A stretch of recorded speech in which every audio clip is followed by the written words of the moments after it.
Hello बच्चों, दोबारा फिर मैं आपको लेकर के आया हूँ द ग्लोबल इंग्लिश में। आपका स्वागत है।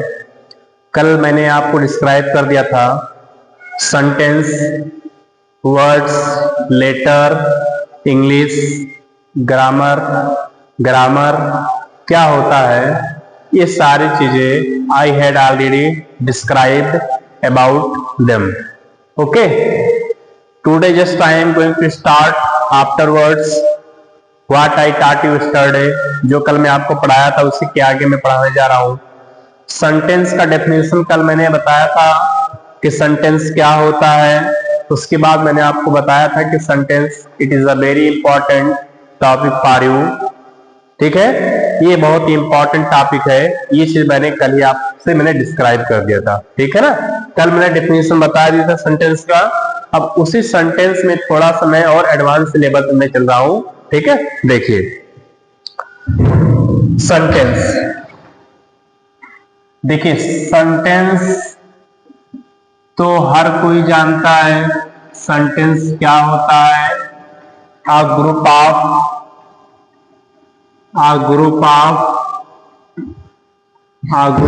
वर्ड्स होता है। ये ग्रुप ऑफ वर्ड्स या फ्रेज भी हो सकता है, ये फ्रेज भी हो सकता है, फ्रेजेस भी हो सकता है ये। ठीक है, उसी को सेंटेंस कहते हैं। अब देखिए सेंटेंस को किस किस चीज की रिक्वायरमेंट होती है, वो सारा चीज हम क्या करेंगे देखेंगे आज। ठीक है, चलिए देखते हैं। देखिए जैसे मैंने कहा राम ईट्स, और दूसरा मैंने कहा इसी को राम ईट्स आ मैंगो। राम ईट्स आ मैंगो। नेक्स्ट मैंने कहा इसी को Ram Yeats mango. Ram Yeats mango. Ram Yeats mango. ठीक है ना, ये चीज मैंने आपसे कहा। अब देखिए आप इसमें ये बताइए कौन सा which option is absolutely correct, कौन सा ऑप्शन इसमें सबसे ज्यादा सही है। देखिए पहला कहता राम ईट्स, राम खाता है। तो देखिए यहां पर राम क्या खाता है, यहां पर उसका ना तो ऑब्जेक्ट है ना तो कॉम्प्लीमेंट है। तो इसका मतलब ये सेंटेंस नहीं है। भाई राम खाता है, मैंने कहा राम खाता है, तो आपके मन में तुरंत एक क्वेश्चन आएगा राम क्या खाता है। सही कि नहीं बच्चे, ये पूछोगे आप कंफर्म, ये सेंटेंस आप पूछोगे, वर्ड पूछोगे। दूसरा मैंने लिखा Ram Yeats uh mango.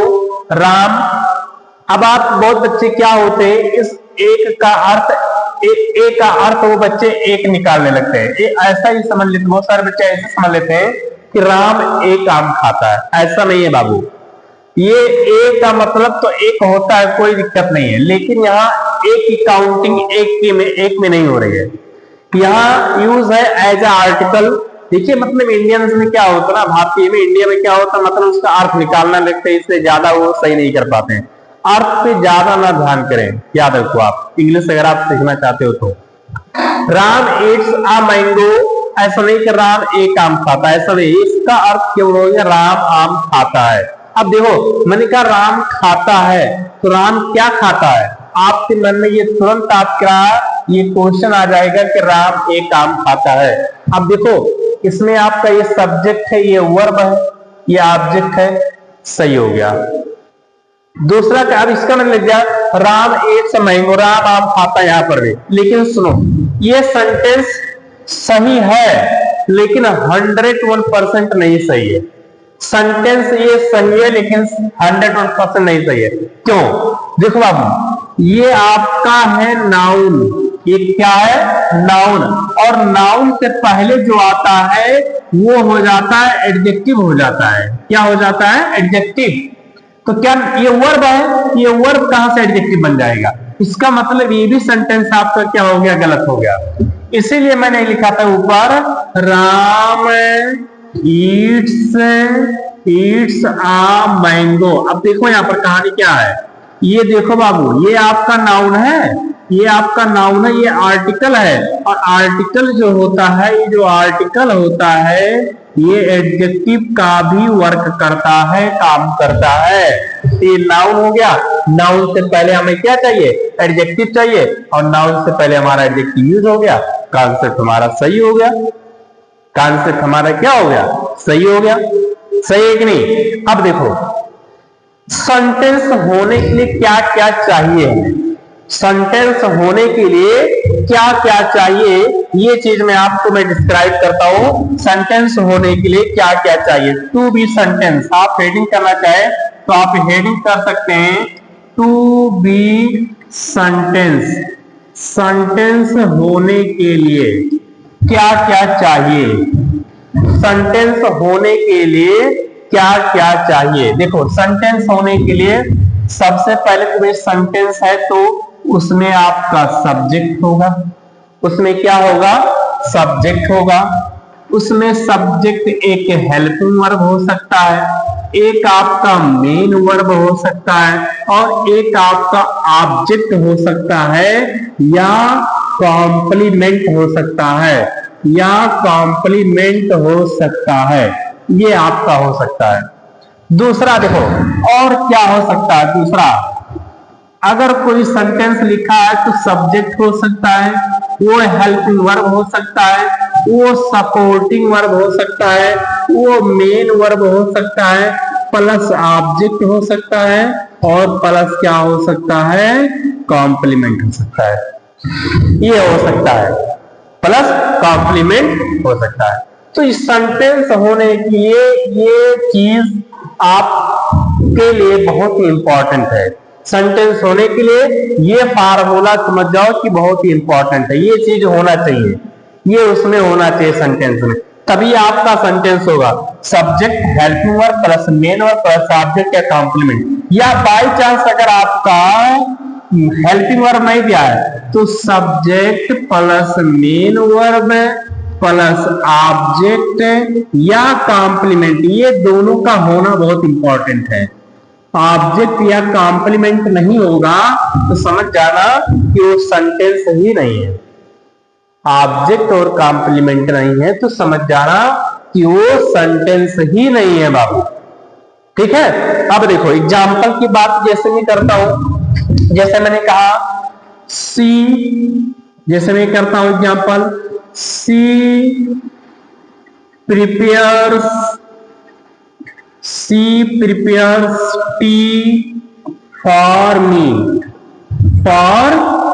C prepares tea for me. अब देखो, ये देखो, अब इसमें आपका गया, ये सब्जेक्ट हो गया, ये आपका वर्ब हो गया, और ये आपका ऑब्जेक्ट हो गया। ये आपका क्या हो गया? ऑब्जेक्ट। और ये भी, ये प्रीपोजिशन है, ये प्रीपोजिशन, ये प्रीपोजिशन का ये ऑब्जेक्ट है, ये भी ऑब्जेक्ट है, लेकिन ये किसका ऑब्जेक्ट है? ये प्रीपोजिशन का ये ऑब्जेक्ट है। किसका ऑब्जेक्ट है? प्रीपोजिशन का ऑब्जेक्ट है। इसके बारे में मैं डिस्क्राइब में बहुत अच्छे तरीके से मैं करूंगा आपको आगे।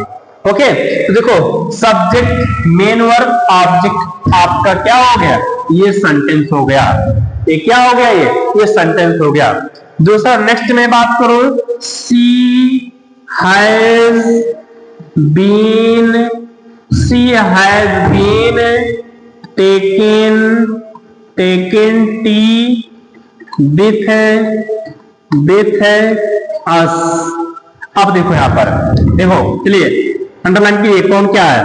ये आपका सब्जेक्ट हो गया, ये आपका हो गया हेल्पिंग वर्ब हो गया, ये आपका हेल्पिंग वर्ब हो गया, बीन ये आपका हो गया सपोर्टिंग वर्ब हो गया, ये आपका हो गया मेन वर्ब हो गया, ये आपका हो गया ऑब्जेक्ट हो गया, और ये आपका हो गया प्रीपोजिशन, और ये प्रीपोजिशन का ये क्या हो गया? ऑब्जेक्ट हो गया। ठीक है, तो देख लीजिए, मैंने बताया ना कि ये फार्मूला सेंटेंस होने के लिए कंप्लीट है। ये सेंटेंस होने के लिए ये चीज हमें चाहिए। अगर इतना चीज आपको नहीं मिलता है तो समझ जाओ कि आपका वो सेंटेंस नहीं है। सेंटेंस ऐसा भी हो सकता है, आई डिड इट, सेंटेंस ऐसे भी हो सकता है। क्यों? क्योंकि ये देखो आई आपका गया सब्जेक्ट और ये आपका हो गया मेन वर्ब और ये आपका हो गया ऑब्जेक्ट। मैंने बताया अभी कि सब्जेक्ट, मेन वर्ब और ऑब्जेक्ट या कॉम्प्लीमेंट हो सकता है, ऑब्जेक्ट या कॉम्प्लीमेंट हो सकता है, सेंटेंस ऐसे हो सकता है। सेंटेंस ऐसे भी हो सकता है, I am a teacher, I am a teacher, sentence ऐसे हो सकता है। क्यों? क्योंकि ये गया सब्जेक्ट यहां पर। अच्छा ये बताइए आप लोग, क्वेश्चन है यहां, आप ये बताएंगे ये जो एम आया है, आप ये बताइए कि जो एम है ये एम मेन वर्ब है कि हेल्पिंग वर्ब है? बताइए आप लोग बच्चे, ये बताइए आप लोग कि जो ये एम आया है इस सेंटेंस में, एम हेल्पिंग वर्ब है कि मेन वर्ब है? आप इसमें बताएंगे क्या है सेंटेंस में एम। देखिए बाबू, यहां पर एम जो है एज अ मेन वर्ब आया है। क्या आया है? As a main verb. इसके बारे में बहुत डिटेल चर्चा करूंगा। जब ये लिंकिंग वर्ब का काम करता है टू बी वर्ब, तो समझ जाना कि ये हमेशा क्या होता है, मेन वर्ब का काम करेगा। बच्चे बहुत सारी चीजें मैं बताऊंगा, सिर्फ और सिर्फ आप मुझसे कांटेक्ट में बने रहिए, ठीक है। चलिए ये देखिए, ये आपका गया कॉम्प्लीमेंट, ये पूरा आपका क्या हो गया, कॉम्प्लीमेंट हो गया। ये गया क्या, कॉम्प्लीमेंट, ये कॉम्प्लीमेंट हो गया, कॉम्प्लीमेंट हो गया। अब बहुत बच्चे सोच रहे होंगे कि सर जी कैसे पता कर पा रहे हैं क्या कि सेंटेंस में कौन ऑब्जेक्ट है और कौन कॉम्प्लीमेंट है? सर जी कैसे बता दे रहे हैं? भैया बताइए जरा सा प्यार से, आपको भी बताऊंगा मैं, सिर्फ और सिर्फ बने रहिए, ठीक है। अच्छा आपसे मैं क्वेश्चन पूछता हूं, जैसा मैंने लिखा है यहाँ पर कि आई एम ए टीचर, और इसी को मैं अगर ऐसे में लिख देता हूं तो ये बताइए कि ये सही है कि गलत? मैं ऐसे डायरेक्टली मैं लिख देता I am teacher, I am teacher, ये बताइए सही है कि गलत? ये बताइए आप लोग, कितने बच्चे इसको बता सकते हैं कि ये सेंटेंस रॉन्ग है या सही है? इस सेंटेंस को कौन बच्चा बता सकता है कि ये सेंटेंस सही है कि रॉन्ग है? Tell me, tell me immediately. देखिए बच्चे, अभी जस्ट मैं ऊपर डिस्क्राइब किया हूं, देखो ये आपका नाउन है बच्चे, ये क्या है, नाउन है। और यहां पर अगर नाउन है तो यहां पर हमें एडजेक्टिव चाहिए, एडजेक्टिव चाहिए। तो ये देखो नाउन हो गया और नाउन के बाद आ गया वर्ब आ गया, नाउन के बाद डायरेक्टली क्या हो गया, वर्ब आ गया। ये सेंटेंस गलत नहीं हो गया, यहाँ पर हमें एडजेक्टिव चाहिए था, तो इसलिए मैंने आर्टिकल यहाँ पे ए यूज कर दिया। और जो ये ए होता है, ए एन, और ये जो दा होता है, ये आर्टिकल के साथ साथ ये एडजेक्टिव का भी काम करता है, ये आर्टिकल के साथ साथ ये एडजेक्टिव का भी काम करता है। ओके, तो इसका स्क्रीनशॉट ले लीजिए आप लोग, जल्दी से स्क्रीनशॉट ले लीजिए, स्क्रीनशॉट ले लीजिए। नोट्स बनाते रहिए बाबू, बहुत सारी चीजें मैं बताऊंगा आपको। नोट्स आप जो है एक एक नोट्स आप बनाते रहिए, ठीक है। अभी जस्ट मैं बताऊंगा कि ऑब्जेक्ट क्या है और कॉम्प्लीमेंट क्या है, इसमें आप कैसे फाइंड आउट कर पा रहे हैं कि ऑब्जेक्ट कौन सा है और कॉम्प्लीमेंट कौन सा है। Just wait, okay. चलिए आगे चलते हैं। क्या है तो इसमें आपको समझ में आ गया होगा बाबू, इसमें कोई दिक्कत नहीं है। सेंटेंस होने के लिए कम से कम चाहिए तो एक सब्जेक्ट चाहिए, एक मेन वर्ब, और इन दोनों में से कोई एक चाहिए, इन दोनों में से कोई एक हमें चाहिए ही, एक कंफर्म है, याद रखिए आप। ओके, चलिए देखते हैं क्या है। अब हम थोड़ा सा देखेंगे, एक नया वर्ड निकल के आया, ऑब्जेक्ट और कॉम्प्लीमेंट। ऑब्जेक्ट और कॉम्प्लीमेंट, ऑब्जेक्ट और कॉम्प्लीमेंट में यहां पर थोड़ा सा मैं बता दे रहा हूं, इसका अलग से मैं ऑब्जेक्ट और कॉम्प्लीमेंट का मैं अलग से एक क्लास में लूंगा, कम से कम वो समझ जाओ 1-1.5 घंटे का वो क्लास होगा। ऑब्जेक्ट और कॉम्प्लीमेंट में मैं डिस्क्राइब करूंगा, याद कर लेना, वैसे क्लास आप कभी नहीं पाएंगे। ओके, चले फिलहाल मैं थोड़ा सा ऑब्जेक्ट और कॉम्प्लीमेंट आया तो उसके बारे में डिस्क्राइब कर दे रहा हूं। मैं फिलहाल मैं ऑब्जेक्ट और कॉम्प्लीमेंट में अलग से एक क्लास में लूंगा, कंफर्म नहीं है। चलिए देखिए, ऑब्जेक्ट क्या होता है।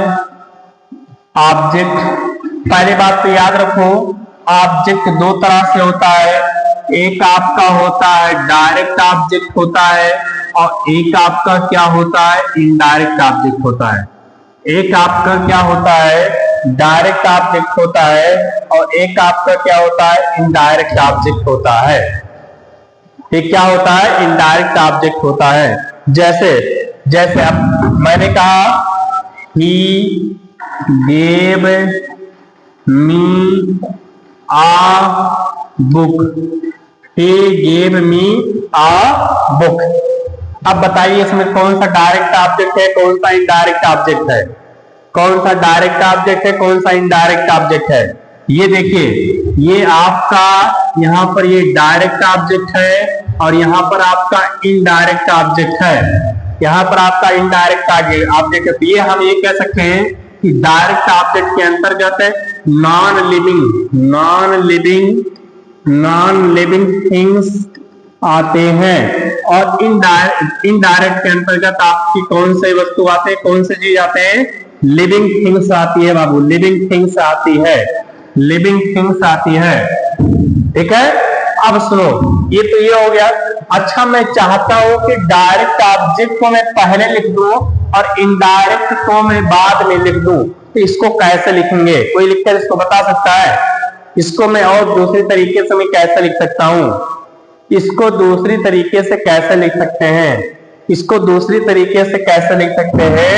देखिए मैं बता दे रहा हूं आपको। इसको हम ऐसे लिख सकते हैं, he gave a book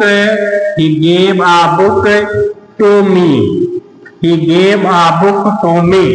मतलब क्या, यहाँ पर नोट बना के आप लिख सकते हैं, नोट बना के आप ले सकते हैं, यद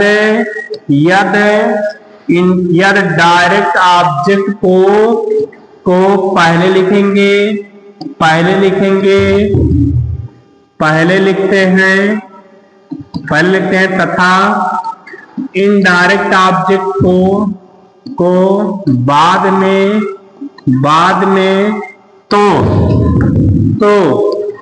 तो इनडायरेक्ट ऑब्जेक्ट को टू से जोड़ना पड़ेगा, टू से जोड़ना पड़ेगा, ये कन्फर्म है, याद रखिएगा। इनडायरेक्ट ऑब्जेक्ट को आपको जो है टू से जोड़ना पड़ेगा। जैसे मैंने कहा, द टीचर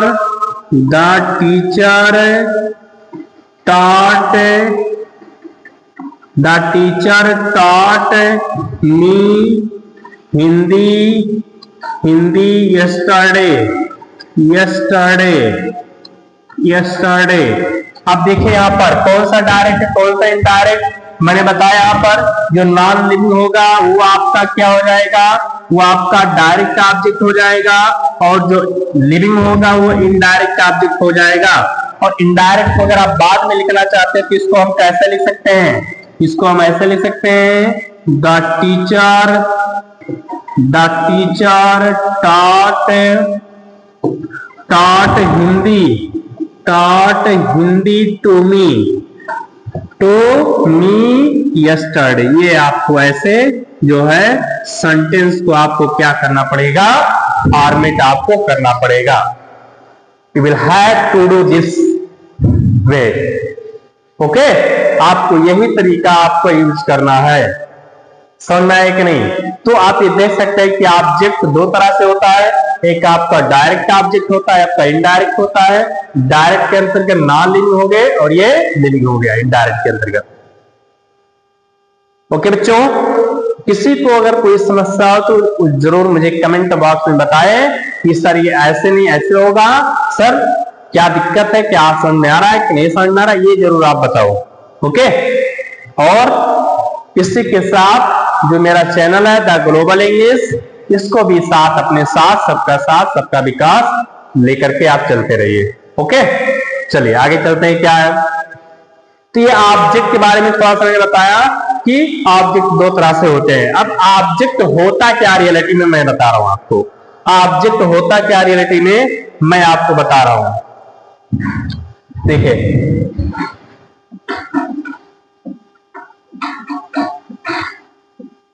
ऑब्जेक्ट होता क्या है, ऑब्जेक्ट होता क्या है मैं आपको बता दे रहा हूं, इसका डेफिनेशन लेके आओ। A word that is not influenced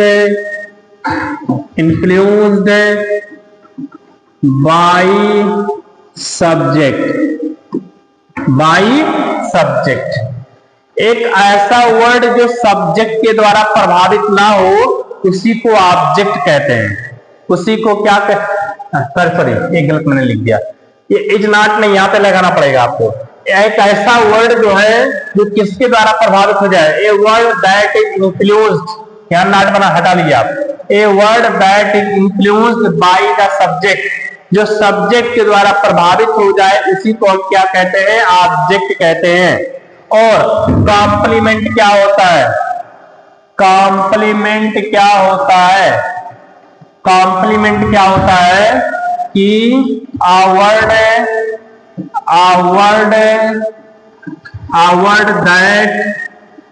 that is not influenced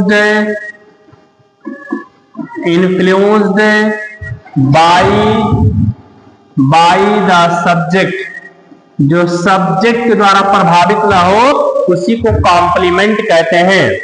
जो सब्जेक्ट के द्वारा प्रभावित ना हो उसी को क्या कहते हैं बाबू, कॉम्प्लीमेंट कहते हैं। उसी को क्या कहते हैं, कॉम्प्लीमेंट कहते हैं। ठीक है, अब देखो जैसे एग्जांपल की बात में कहूं तो जैसे, और सुनो, ऑब्जेक्ट को आप कैसे फाइंड आउट कर सकते हो, how can we find out, how can be found out an object, object को कैसे फाइंड आउट किया जा सकता है, ऑब्जेक्ट को कैसे फाइंड आउट किया जा सकता है। देखो ऑब्जेक्ट को हम कैसे फाइंड आउट कर सकते हैं, एन ऑब्जेक्ट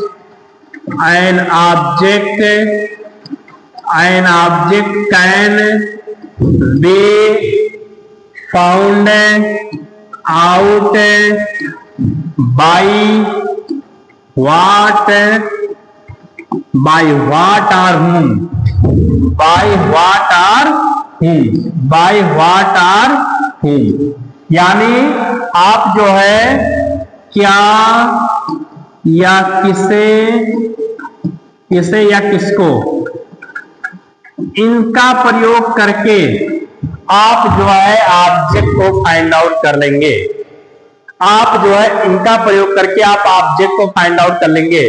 अगर इनका आंसर आ रहा है, अगर इनका रिप्लाई आ रहा है, अगर इनका रिप्लाई आ रहा है तो ऑब्जेक्ट है, और अगर इनका रिप्लाई नहीं आ रहा तो ऑब्जेक्ट नहीं है। अगर इनका रिप्लाई नहीं आ रहा तो वहां पे ऑब्जेक्ट नहीं है, अगर ऑब्जेक्ट नहीं है तो है क्या, फिर वो कॉम्प्लीमेंट होगा। वो क्या होगा बाबू, कॉम्प्लीमेंट होगा, याद कर लेना, अगर वहां पे ऑब्जेक्ट नहीं है तो। ओके, एग्जाम्पल कॉम्प्लीमेंट में थोड़ा सा मैं और एक बता दूं, इसमें कॉम्प्लीमेंट में एक कंडीशन और हो सकता है कि इसमें सब्जेक्ट बराबर होगा जो लास्ट वाला वर्ड होगा। ये कैसे भी हो सकता है, लास्ट का वर्ड, लेकिन ये हर तरह फॉलो नहीं करता है। अभी मैं बता रहा हूं, ये फॉर लिंकिंग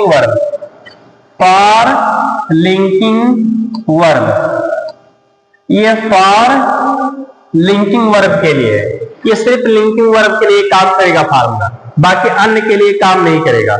ओके, जैसे एग्जाम्पल की मैं बात करूं तो जैसे मैंने कहा क्या मैंने कहा कि Radha eats an apple, Radha eats an apple, Radha eats an apple, ये मैंने कहा। दूसरा मैंने कहा इसी को कि राधा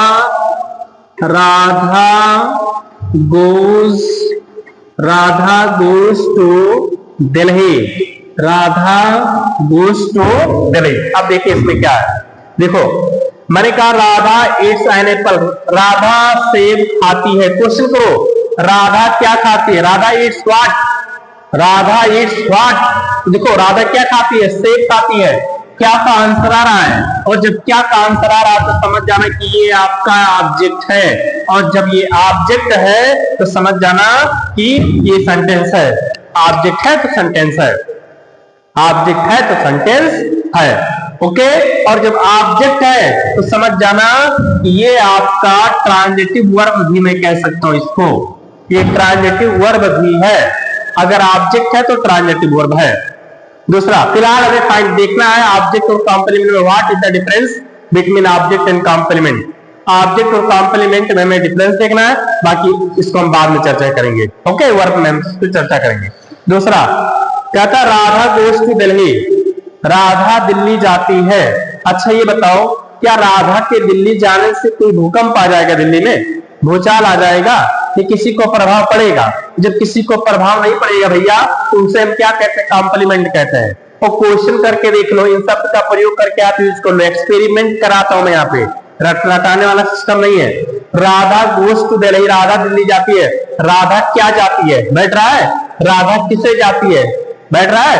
राधा किसको जाती है? सुटेबल है, नॉट सुटेबल? जब नॉट सुटेबल तो इट्स व्हाट, ये कॉम्प्लीमेंट है। ये यूज है किसके रूप में? समझ जाओ, ये कॉम्प्लीमेंट के रूप में यूज है। ये किसके रूप में यूज है? कॉम्प्लीमेंट के रूप में ये यूज है। ओके, दूसरा जैसे मैंने कहा कि लिंकिंग वर्ब के लिए सब्जेक्ट और लास्ट वर्ड इक्वल होगा। जैसे मैंने कहा जो है यहां पर कि जैसे मैंने कहा I am a student, I am a student. अब देखो मैंने कहा मैं एक विद्यार्थी हूं, और मैं क्या हूं? विद्यार्थी हूं। क्या का आंसर आ रहा है? फिर भी यहाँ ऑब्जेक्ट नहीं है, यहाँ कॉम्प्लीमेंट है। क्यों? क्योंकि यहाँ पर एम जो है लिंकिंग वर्ब का काम कर रहा है। एम किसका काम कर रहा है? लिंकिंग वर्ब का। और यहाँ देखो आई और यहाँ पर ये लास्ट वर्ड, ये कौन है? दोनों सेम है कि नहीं? मैंने लिखा है फॉर लिंकिंग वर्ब, ये सब्जेक्ट और लास्ट वर्ड दोनों सेम होगा तो समझ जाना वो कॉम्प्लीमेंट होगा। तो यहां पर ये वर्ड क्या है बाबू? ये कॉम्प्लीमेंट है। ये क्या है? कॉम्प्लीमेंट है, याद कर लेना, कॉम्प्लीमेंट है। कोई दिक्कत है बाबू? किसी को कोई समस्या तो बताओ आप लोग, किसी को कोई समस्या तो बताओ। दूसरा मैं एग्जांपल लिख दिया ऐसे, जैसे मैंने कहा the soup is so delicious, so delicious, so delicious। कहता है कि सूप बहुत डिलीशियस है। अच्छा डिलीशियस कौन है? सूप है तो डिलीशियस है। क्या सूप आप पियोगे तो डिलीशियस कहीं बाहर से आनंद लोगे उसका स्वाद आपके बाहर से आएगा क्या? भाई इसी में से स्वाद आएगा यार प्यारे। वो प्यारे बच्चे, मेरे बच्चे इधर देख, ये लिंकिंग वर्ब है प्यारे, ये लिंकिंग वर्ब है। जब ये लिंकिंग वर्ब है तो ये आपका कॉम्प्लीमेंट हो गया। क्या हो गया? कॉम्प्लीमेंट। ओके, समझ में आया कि नहीं बच्चे? किसी को कोई समस्या तो बताओ, एक एक लाइन में डिस्क्राइब कर रहा हूं। एक ऐसा कोई चीज नहीं कि यहां पर मैं छोड़ दे रहा हूं, ठीक है? आपको ऐसा क्लास पूरा कॉम्बिनेशन आपको मिलेगा नहीं, पूरी किताबों में आप ढूंढ देंगे, ठीक है ना? हर एक बुक का पूरे कॉम्बिनेशन में पढ़ा रहा हूं आपको जो है ना? ये हर एक क्लास के लिए इंपॉर्टेंट है बाबू, चाहे वो कॉम्पिटिटिव एग्जाम हो, चाहे वो आपका जो है या एकेडमिक क्लास, चाहे कोई भी हो, है ना? वो सबके लिए है बाबू, याद कर लो।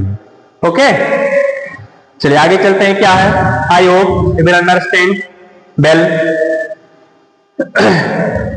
तो ऑब्जेक्ट और कॉम्प्लीमेंट आप समझ गए होंगे। ऑब्जेक्ट देखो आप ये याद कर लेना, ये वर्ड आप याद कर लो। मैं कहता हूं कि रफ लेकर आप जरूर बैठा करो, रफ लेकर के एक जरूर आप बैठा करो, ठीक है? ये आप इसको याद कर लेना, क्या किसे और किसका आंसर आएगा तो ऑब्जेक्ट होगा। लेकिन कब? ये रूल ना फॉलो, लिंकिंग वर्ब उसमें ना हो, क्योंकि लिंकिंग वर्ब आएगा तो क्या का आंसर आएगा? सूप क्या है? डिलीशियस। देखो क्या का आंसर आ रहा है, फिर भी ये कॉम्प्लीमेंट है। फिर भी क्या ये कॉम्प्लीमेंट है, क्योंकि इसमें ये इज लिंकिंग वर्ब है, मींस यहां मेन वर्ब का वो काम कर रहा है। Okay okay, next. अच्छा, एक आप जानते हैं, एक आपका होता कॉम्प्लीमेंट होता है, कॉम्प्लीमेंट होता है, कॉम्प्लीमेंट और एक आपका ये हम जो पढ़ा रहे हैं कॉम्प्लीमेंट। बताइए इसमें क्या डिफरेंस है, इसमें क्या डिफरेंस है बच्चे, क्या डिफरेंस है। कॉम्प्लीमेंट, देखो इस कॉम्प्लीमेंट का मतलब होता है प्रशंसा होता है, प्रेज, प्रशंसा होता है, और इस कॉम्प्लीमेंट का मतलब पूरक होता है, जो सेंटेंस को क्या करे, पूरा करे, उसी को हम क्या कहते हैं, कॉम्प्लीमेंट कहते हैं। It is use to complete the sentence, complement जो होता है, it is use to complete the sentence, sentence को पूरा करने के लिए इसका यूज करते हैं, उसी को हम क्या कहते हैं, कॉम्प्लीमेंट कहते हैं, उसी को क्या कहते हैं, कॉम्प्लीमेंट कहते हैं। ओके ओके, आगे चलते हैं। क्या है, तो ये था बाबू पूरा एक सेंटेंस का, सेंटेंस हम लोग पढ़े ऑब्जेक्ट और कॉम्प्लीमेंट निकल करके आया।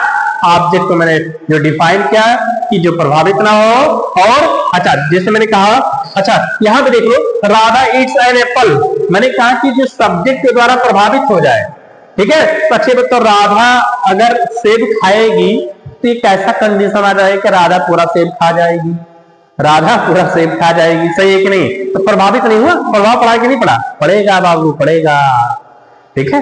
पढ़ोगे बन तो बनोगे नवाब भैया, ये कंफर्म है ना, प्रभाव पड़ेगा इसका। चलिए आगे चलते हैं। क्या है,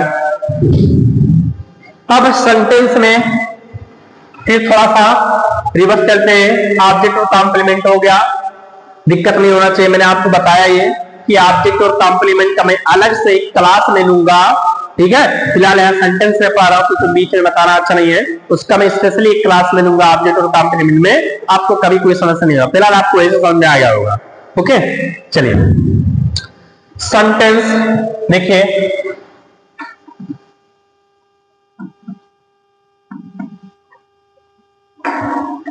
देखिए जैसे मैंने लिखा सेंटेंस,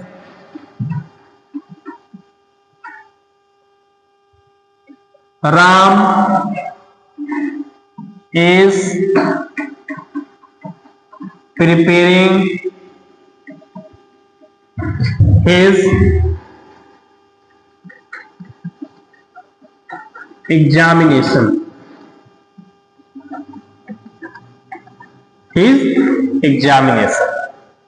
अच्छा आप पढ़े हैं, एक काइंड्स ऑफ सेंटेंस पढ़े होंगे और एक आप पढ़े होंगे पार्ट्स ऑफ सेंटेंस। क्या पढ़े हैं, पार्ट्स ऑफ सेंटेंस। तो देखिए parts of sentence, parts of sentence क्या होते हैं, parts of sentence, parts of sentence क्या होता है, when sentence is divided into two parts, जब सेंटेंस दो भाग में डिवाइड हो जाता है। when, इसको मैं ऐसे लिख सकता हूं कि when sentence is divided into two parts, जब ये सेंटेंस दो भाग में डिवाइड हो जाता है तो उसे पार्ट्स ऑफ सेंटेंस कहते हैं। ये कितने प्रकार के होते हैं, these are of two types, ये कितने प्रकार के होते हैं, ये दो प्रकार का होता है। ये कितने प्रकार का होता है, ये सेंटेंस जो होता है, पार्ट्स ऑफ सेंटेंस जो होता है, ये कितने प्रकार का होता है, वो दो प्रकार का होता है। जो पार्ट्स ऑफ सेंटेंस होता है ये कितने प्रकार का होता है, ये दो प्रकार का होता है। क्या क्या, एक आपका होता है, एक आपका होता है ये सब्जेक्ट होता है, एक आपका क्या होता है, सब्जेक्ट होता है, और दूसरा आपका क्या होता है, प्रेडिकेट होता है, प्रेडिकेट होता है, प्रेडिकेट।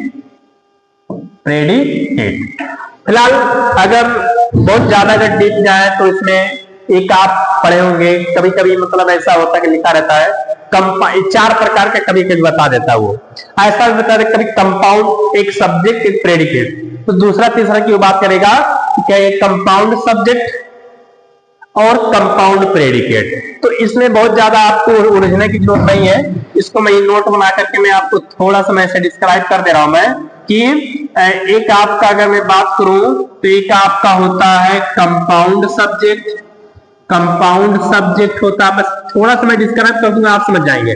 कंपाउंड सब्जेक्ट, और चौथे की मैं बात करूं तो वही कंपाउंड प्रेडिकेट। कंपाउंड प्रेडिकेट ये आपका जो है ऐसे जो है होता है ना, मतलब मोस्टली तो आपका दो ही प्रकार का होता है, लेकिन मैं ये भी बता दे रहा हूं थोड़ा सा। अब कंपाउंड का मतलब कोई दो चीज जब मिलके बने। कंपाउंड सब्जेक्ट है तो यहाँ पर कितने सब्जेक्ट होंगे, यहाँ पर मान के चलना कि यहाँ पे दो सब्जेक्ट होंगे। यहाँ पे कितने सब्जेक्ट होंगे, यहाँ पर आपके दो सब्जेक्ट होंगे। यहाँ पे कितने सब्जेक्ट होंगे, दो सब्जेक्ट होंगे। और कंपाउंड प्रेडिकेट है तो ये समझ जाना दो सेंटेंस के दो वर्ब होंगे। यहाँ पर दो वर्ब होंगे, टू वर्ब होंगे। बस यही दिक्कत है, ये खासियत है इसमें, है ना। कंपाउंड सब्जेक्ट क्या होता है, जिसमें दो सब्जेक्ट हो, एक अलग सेंटेंस हो एक अलग सेंटेंस हो, उसी में ही, है ना। तो और कंपाउंड प्रेडिकेट में दो वर्ब होते हैं। जब दो एक सेंटेंस लिखा पूरा यहाँ से दिल्ली तक, यहाँ से यहाँ तक मैंने लिख दिया और उसमें दो सब्जेक्ट मैंने डाल दिया तो कंपाउंड सब्जेक्ट रहेगा, तो जाहिर सी बात दो वर्ब भी आएगा वहां पे, दो वर्ब होगा तो कंपाउंड प्रेडिकेट आएगा, है ना। तो इसमें कोई दिक्कत नहीं है।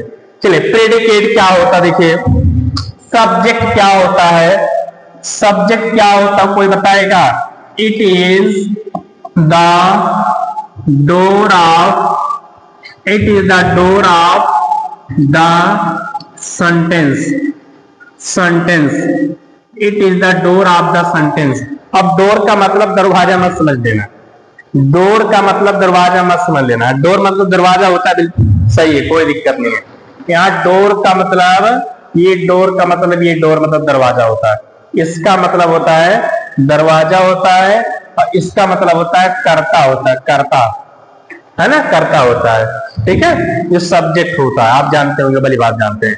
तो it is the door of the sentence, ये सेंटेंस का क्या होता है, डोर होता है, कर्ता होता है, मास्टर होता है। ये डोर का मतलब क्या होता है, ये मास्टर होता, समझ जाओ, मालिक होता, समझ जाओ। ये मालिक जैसा कहेगा तो वैसा ही क्या करना पड़ेगा, सर्वेंट को करना पड़ेगा, इसमें there is no doubt.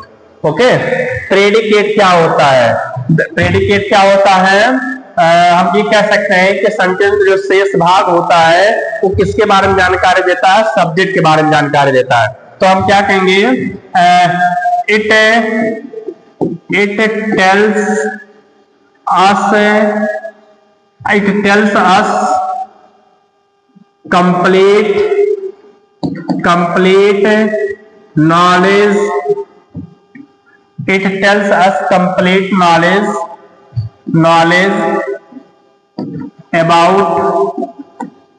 about subject।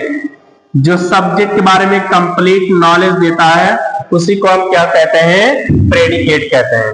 उसी को हम क्या कहते हैं, प्रेडिकेट कहते हैं, ठीक है। हम ये कह सकते हैं कि जो शेष सब्जेक्ट को छोड़ करके जो शेष भाग होता है उसी को ही प्रेडिकेट कहते हैं। तो जाहिर सी बात, जब सब्जेक्ट छोड़ देंगे भैया तो जो शेष सेंटेंस होगा वो किसके बारे में जानकारी देगा, सब्जेक्ट के बारे में जानकारी नहीं देगा।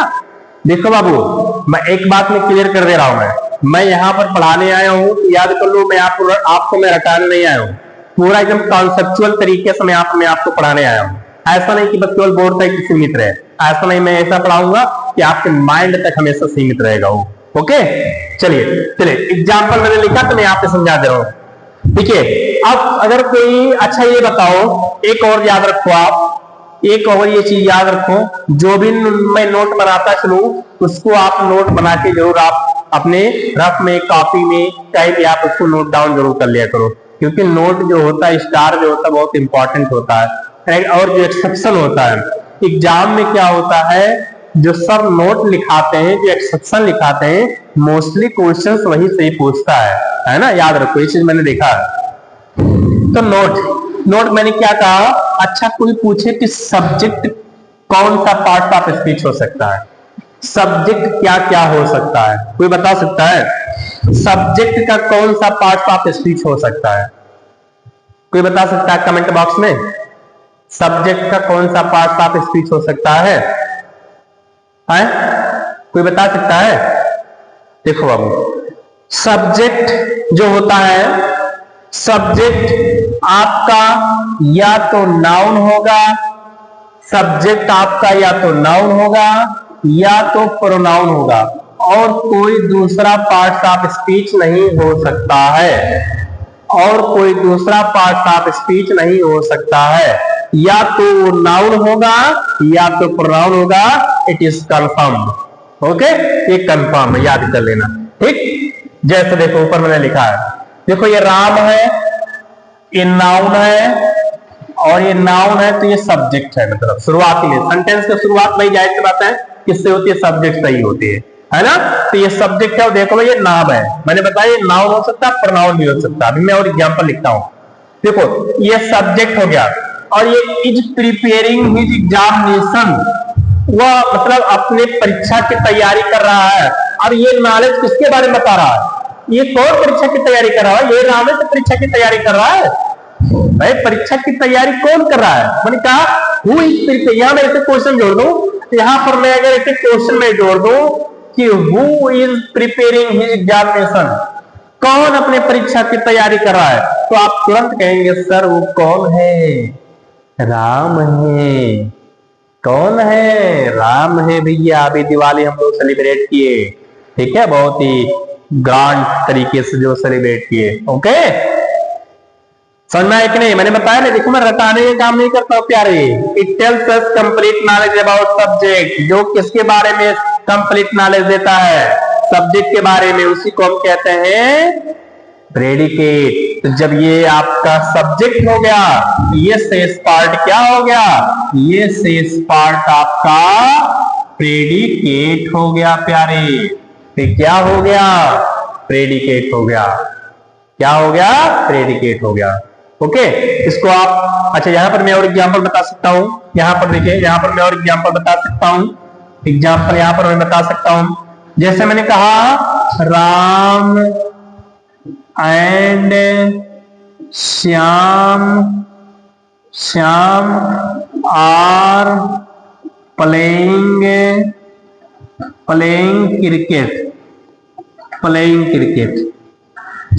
कहता है Ram and Shyam are playing cricket, Ram और श्याम क्रिकेट खेल रहे हैं, प्लेइंग कर दीजिए इसको, प्लेइंग, प्लेइंग क्रिकेट, राम और श्याम क्रिकेट खेल रहे हैं। तो देखिए भैया ये आपका ना सब्जेक्ट हो गया, और सब्जेक्ट देखो नाउन है, और ये आपका प्रेडिकेट हो गया। क्या हो गया प्रेडिकेट, कैसे, सुनो देखो, आर प्लेइंग क्रिकेट, एक खेल रहे हैं, मैंने कहा कि हु आर प्लेइंग क्रिकेट, आप तुरंत कहेंगे Ram and Shyam are playing cricket. तो जब ये सब्जेक्ट हमारा शेष हो गया इधर, और तो इधर हमारा क्या बचा, ये आपका पूरा का पूरा क्या हो गया, प्रेडिकेट हो गया। याद कर लेना जो वर्ब नहीं होता है, वर्ब से जो शेष सेंटेंस होता है वो आपका प्रेडिकेट होता है। वर्ब से जो शेष सेंटेंस होता है वो क्या होता है, आपका प्रेडिकेट ही होता है। वर्ब का जो शेष सेंटेंस होता है वो आपका प्रेडिकेट ही होता है, there is no doubt. Okay, take a screenshot.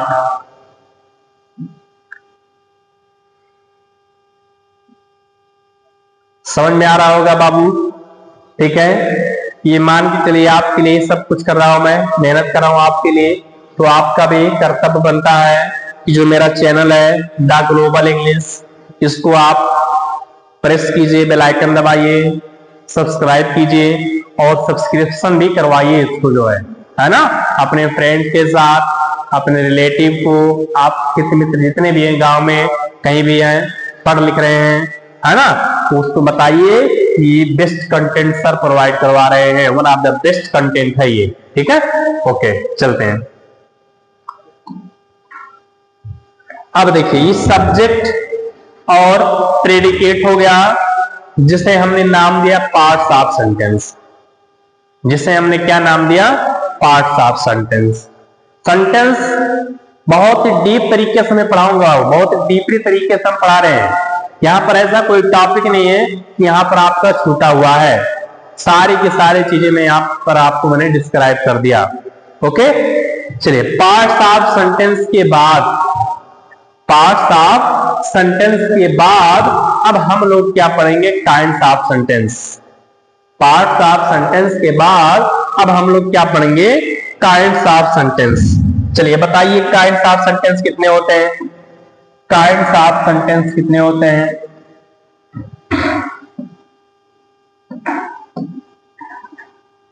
Kinds of sentence कितने होते हैं, काइंड ऑफ सेंटेंस कितने होते हैं, कोई बता सकता है? देखो, काइंड ऑफ सेंटेंस जो होते हैं वो अबाउट 5 टाइप्स। यहां पर मैं लिख सकता हूं कि these are of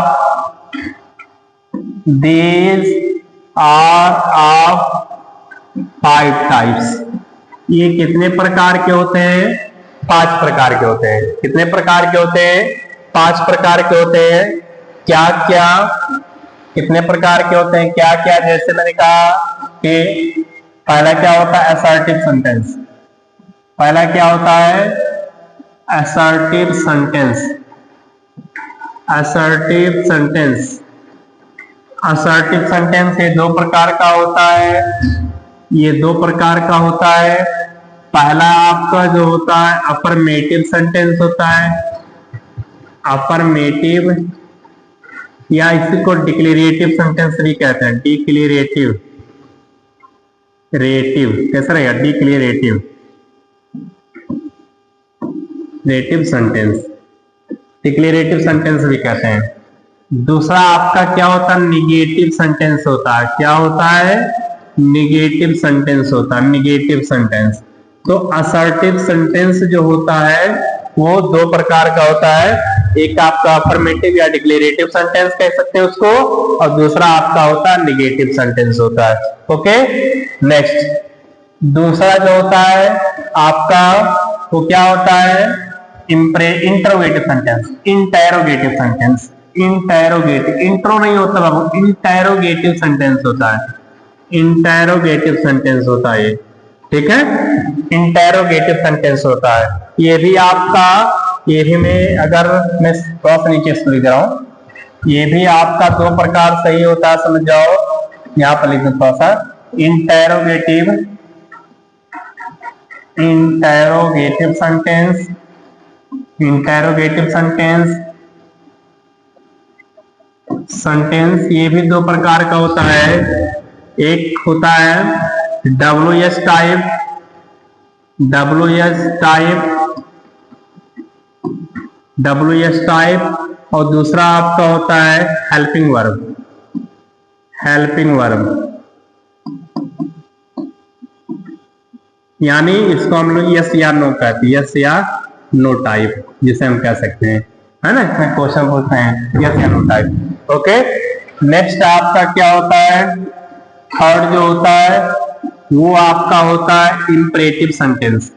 थर्ड क्या होता है? वो आपका होता है इंपरेटिव सेंटेंस। इंपरेटिव सेंटेंस होता है। इंपरेटिव सेंटेंस होता है।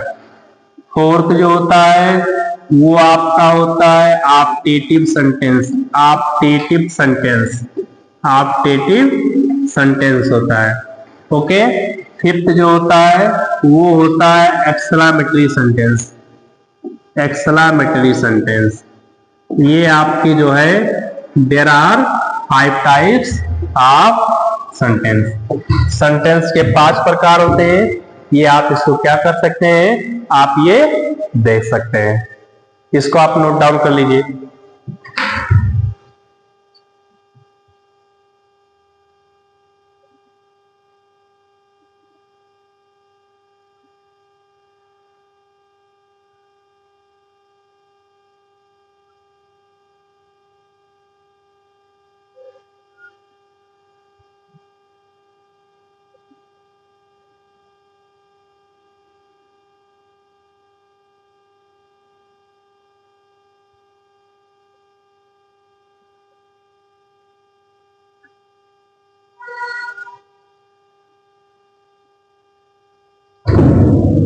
ओके, चलिए अब हम लोग पहला पढ़ेंगे जो है असर्टिव सेंटेंस। अब हम लोग पहला पढ़ेंगे असर्टिव सेंटेंस। चलिए देखते हैं क्या है असर्टिव सेंटेंस। क्या होता है पढ़ते हैं। असर्टिव सेंटेंस क्या होता है?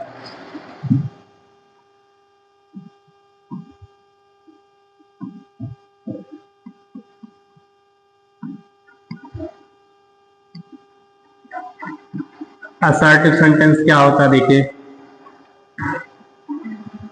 देखिए असर्टिव सेंटेंस क्या होता है? इसमें सेंटेंस में कुछ कहते हैं, मतलब अपने भाव को एक्सप्रेस करते हैं, जो भी कहते हैं, है ना। यानी हम इसको कह सकते हैं कि it is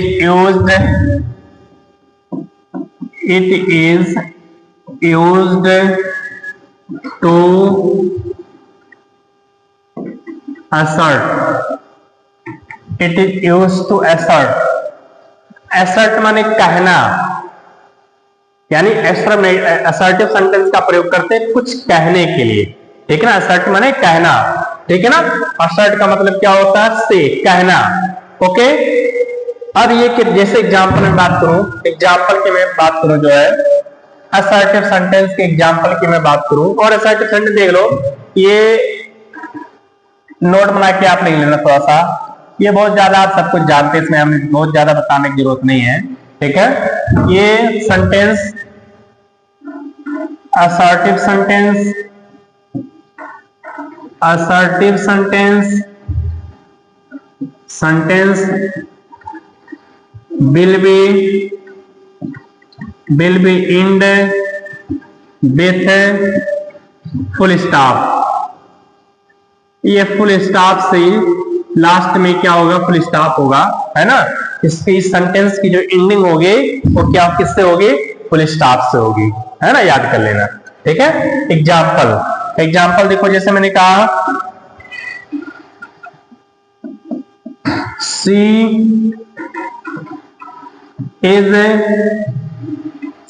is teaching, she is teaching me maths। देखो लास्ट में क्या आया, फुल स्टॉप आया, और ये कहने के लिए कि मैं, वो मुझे क्या पढ़ा रही है, मैथ पढ़ा रही है, ओके। तो ये आपका कैसा सेंटेंस हो गया बाबू, असर्टिव सेंटेंस हो गया। कैसा सेंटेंस हो गया, असर्टिव सेंटेंस हो गया, ठीक है ना। और असर्टिव सेंटेंस का जो फर्स्ट लेटर होता है वो कैपिटल लेटर होता है। तो हम यहाँ पे दूसरा नोट में अगर मैं बनाऊं तो ऐसे में कह सकते हैं, छोटी छोटी चीज में बता दे रहा हूं, क्या ये कह सकते हैं कि assertive sentence, assertive sentence, assertive sentence, ऐसा लिख सकता हूं मैं इसको, द फर्स्ट लेटर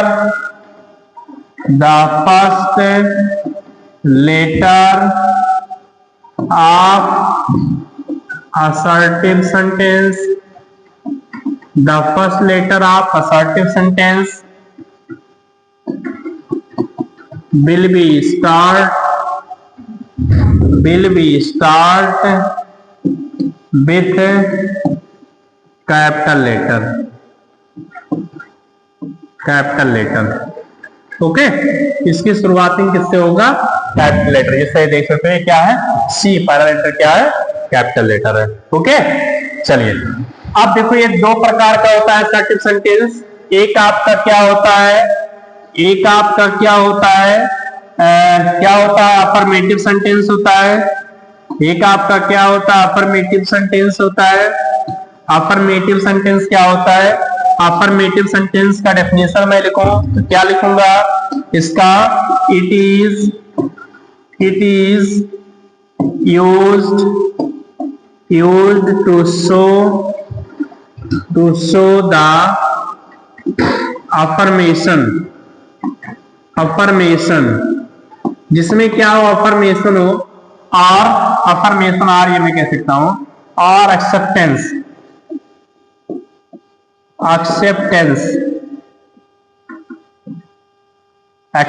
थोड़ा सही लिख लीजिए, सो एक्सेप्टेंस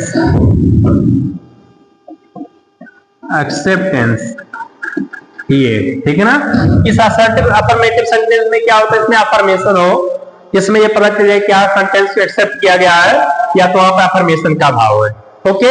जैसे उसमें निगेटिव ना हो, निगेटिव नाम कोई कुछ वर्ड ना हो, है ना। फॉर एग्जाम्पल जैसे मैंने कहा कि, I want to talk to you, मैं आपसे बात करना चाहता हूं, तो ऐसा ही नहीं भाई कि निगेटिव है, मैं आपसे बात नहीं करना चाहता हूं। दूसरा मैंने कहा कि दे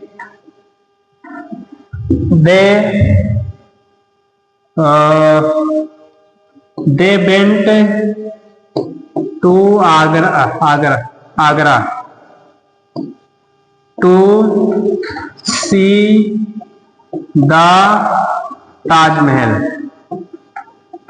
बहुत सुंदर है बाबू, अगर कभी मौका मिलेगा तो जरूर आप लोग घूमने के लिए जाएंगे। बहुत ही ब्यूटीफुल है ना, it's a very beautiful building.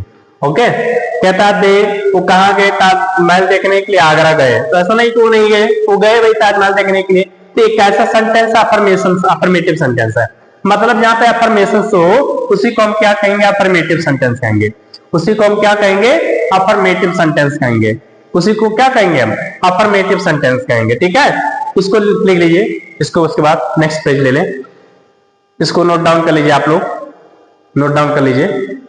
चलिए आगे देखते हैं क्या है दूसरा निगेटिव सेंटेंस में, थोड़ा सा डिस्क्राइब कर दो। निगेटिव सेंटेंस, निगेटिव से पता ही चल रहा है जिसमें नकारात्मक हो, जिसमें मनाही किया गया। निगेटिव सेंटेंस, निगेटिव सेंटेंस क्या होता है, it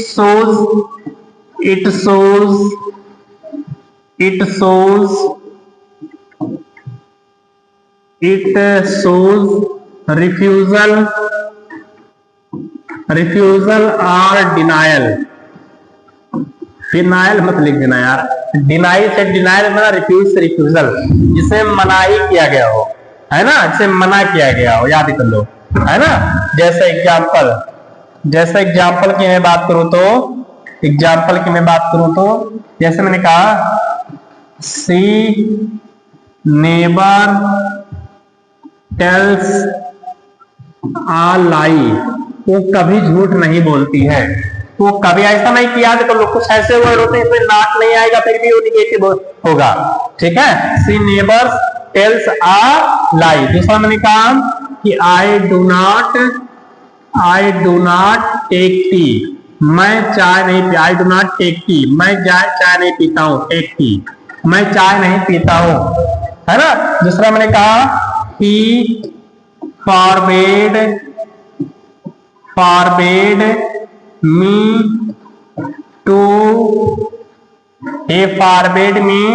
to do this task। आपको पूछे कि ये कैसा सेंटेंस है, तो ये भी निगेटिव है, क्योंकि ये देखो आगे एक निगेटिव वर्ड है। ये कैसा वर्ड है, ये एक निगेटिव वर्ड है, याद कर लो। जब ये निगेटिव वर्ड है तो ये कैसा सेंटेंस हो गया, निगेटिव सेंटेंस हो गया। उसने मुझे काम करने से रोक दिया, मना कर दिया। फॉरबिड का मतलब भी क्या होता है, मना ही होता है, मना कर देना। तो इस तरह से सेंटेंस क्या हो सकते हैं, आ सकते हैं आपने निगेटिव सेंटेंस में। ओके, बस आज के लिए इतना ही काफी है बाबू, ठीक है ना। हर एक चीज मैं फिलहाल डिस्क्राइब कर रहा हूं। ओके, जो भी आपको नहीं समझ में आता है आप जरूर कमेंट बॉक्स में मुझे बताइए, सर ये चीज समझ में नहीं आया। ओके, इसी के साथ आप मेरा चैनल सब्सक्राइब कर दीजिए, बेल आइकन दबा दीजिए, उसको ऑल पे क्लिक कर दीजिए, ताकि आपको जो है सारा का सारा कंटेंट आपको नोटिफिकेशन मिलता रहे। Okay, thanks to all of you.